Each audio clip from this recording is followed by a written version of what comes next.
Hey guys, welcome to Saturday Question and Answer right here on the Digital Outlook channel. I am so glad that you're here today. Yep. Wow, just spilt a little coffee down there. Anyhow, guys, I'll tell you what. This is going to be an amazing question and answer because not only are we having our Saturday and question and answer today, later on this morning at 11 o'clock Central Daylight Time in Texas here, we are having our live stream for thanks and appreciation for hitting that 55,000 subscriber mark. In fact, guys, we're over 56,000 right now, on our way to 57,000. I'll tell you what, I don't normally do this. I don't normally even remember to do it. But guys, I want to ask you, hit the like and hit the subscribe and hit that notification bell, because when you do that, you get notified of when we're actually putting out our videos and when our live streams are coming on. Now, today I'm going to talk about a particular question I know is on everybody's mind. But during the live stream, guys, we take questions, and you can get out there and ask your question, and we answer them right there live for the whole community. And I think it's going to be absolutely fantastic. So that is at 11 a.m. Central Daylight Time, literally just about an hour and 15, 20 minutes from now. And we're going to have that. Hit that like, subscribe, and notification bell. Now, guys, the big question that is on everybody's mind, of course, is now that this whole lawsuit is finally over.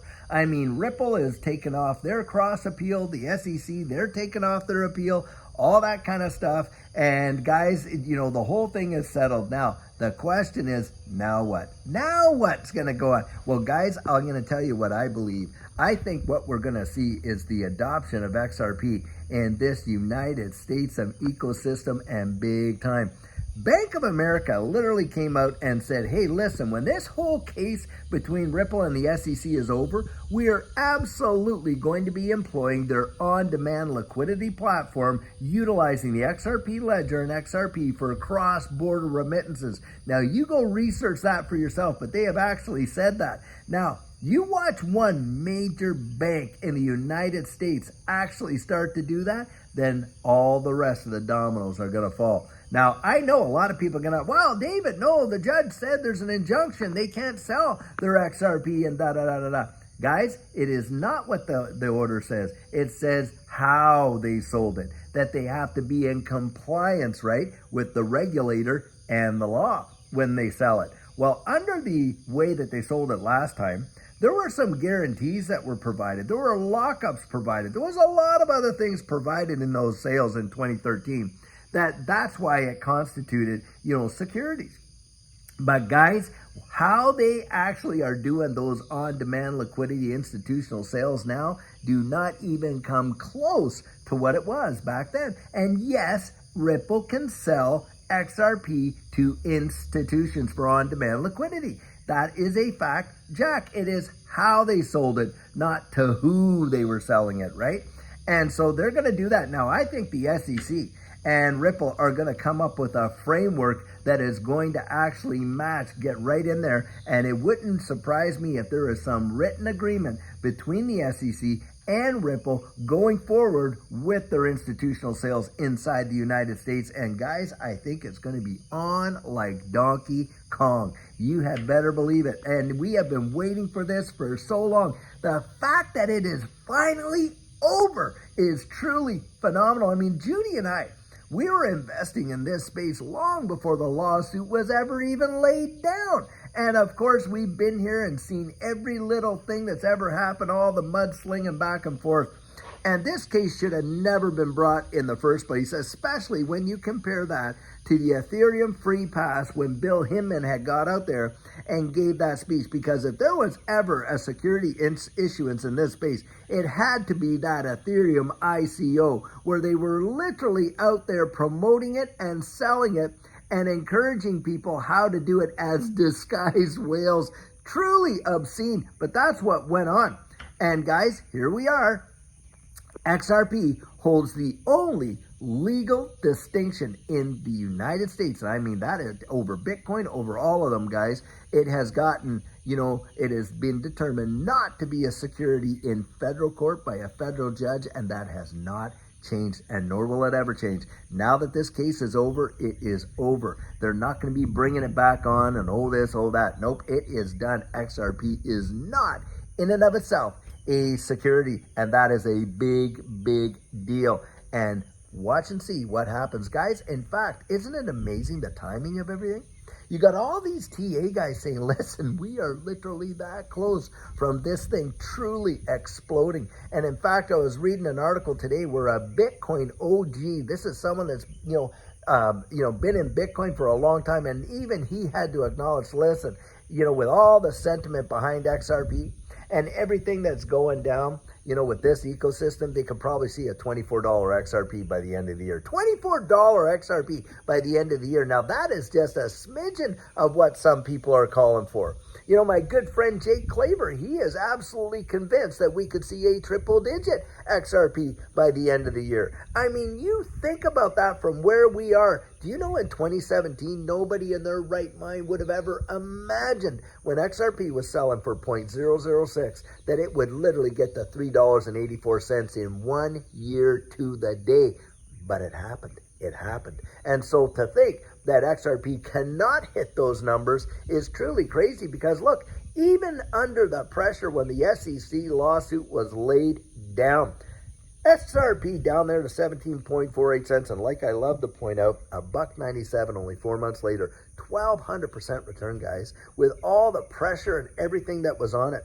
So you're telling me from where we are at $2 that it couldn't do a 10x or a 20x, get the 20, 40 bucks? Guys, I'm telling you what, it did a 12x with all the pressure on it. Now it has none of that. The case is over. It's listed on every single U.S. exchange, and then some, of course, all around the wide world. It is just primed and ready for probably one of the biggest bull runs that XRP has ever seen, and could very well blow 2017 away. Think about that, guys. In 2017, as I pointed out in the past, XRP was only listed on one U.S. exchange, and that was Poloniex. 2020 to 2021, one U.S. exchange, Uphold. Now you got it listed on every single U.S. exchange. Guys, the world's greatest marketplace when you think about that. And yet, in those prior runs, it did phenomenal moves because of the demand even outside our borders. So think about that. You don't have anything holding it back, guys. I think it is going to sail, and I mean it is going to go fast. And that's why for Judy and I, we have got our ducks in a row. We have been planning a long time now. I have been enjoying, and I mean loving, getting out there and being a part of doing the coaching and meeting up with so many fantastic and amazing people in this space. And I've had people writing me, and listen, guys, I'm going to try in the next day, this weekend here, to get through all those emails. But I've had people writing me say, David, we see that you're booked up. We want you to do coaching, but right now, guys, I can't, in all good conscience, open up the coaching for those last 2 weeks in July until we get closer to it. Because look, if this thing literally takes off like we think, and it could happen at any moment, well, I don't want to have those commitments there and yet not be able to fulfill them, because I'm having to address what's in our own backyard. And that's what I'd be encouraging you to do. And I think that's just being fair to you. But look, if I see that, hey, there's an opportunity to open it up, I will open it up, and we'll do it a week at a time. I love meeting with you. I love talking with the people that I have got to meet, and I mean of every walk of life: law enforcement, medical health people, people in finance, professionals in sports, and music and acting, and every walk of life. Guys, this community is so diverse, and by the way, from all around the wide world: New Zealand, Australia, the Middle East, in India, UK, Scotland, Ireland, in South America, here, of course, in North America. I mean, we have had so many amazing, fabulous people that have come on and done that coaching. Moms, dads, with their kids, families, and I have enjoyed it thoroughly, and they have gotten a lot out of it, and the ability to just lay a blessing on them. I'm telling you what, truly wild, and I love that part. But guys, you gotta admit, like, hey, look, we're trying to take care of our stuff here too with our family and what our goals are. And we will do whatever we can. But I'll tell you, when we do our live stream today, you will have opportunity to ask questions. I'll probably let that thing run for at least an hour. And that just, you get in there and you get to ask your question. Now, sometimes that chat, window there, it just goes brrr, brrr, and I have to okay, let's make sure I'm, I try, and I don't want to miss any. I don't want to miss any, guys. So, give me grace as I'm going through it. And if you see I didn't catch it, put it in again so that I do catch it. But give me a chance. Give me a chance, because it just moves so fast that sometimes as I'm trying to read the comments in there during the live stream, it just it goes so fast and you can't see them all. And that is not because I'm ignoring you. I would never, even if you disagree with me, I'm going to tell you right now, I will not ignore that. I will not. I love healthy debate. I love healthy debate, and I encourage it. You don't have to agree with me. I'm okay with that. I want you to be able to have your opportunity to say your 2 cents, stuff like that.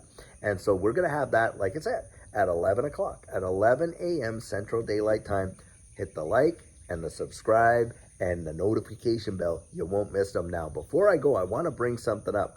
I know that a lot of our Canadian community out there, you guys that have signed up with Caleb and Brown, are having to get your assets off Caleb and Brown. Well, we had Netcoins on here, and not too long ago, they did an interview with us, and they are probably, as from what I've been able to gauge, the closest, alternative to Caleb and Brown that I have been able to find that is compliant in the Canadian, market. And you as a Canadian can go sign up there. So check that out. It's called Netcoins. You go over there and you check that out, and go through the process of KYC. They're going to KYC you and all that kind of stuff. See if you can't get your account opened up there, and then you can move those assets over there. But in the meantime, if you're not able to get it done right away, because the time frame is getting to a crunch, guys, get yourself, put it on your hardware wallet. If you don't have a hardware wallet, there are some of these hot wallets that you can get. I don't really recommend them too much, but, I know you have to move your assets off of there. So, just try to do what you can, but look at Netcoins as an alternative. Now, guys, I'm going to get myself ready for this live stream. Can't wait to see you there. It is going to be fantastic. And until then, I sure hope you're having an absolute fabulous one. And guys, can't wait to see you in just a little bit. So take care.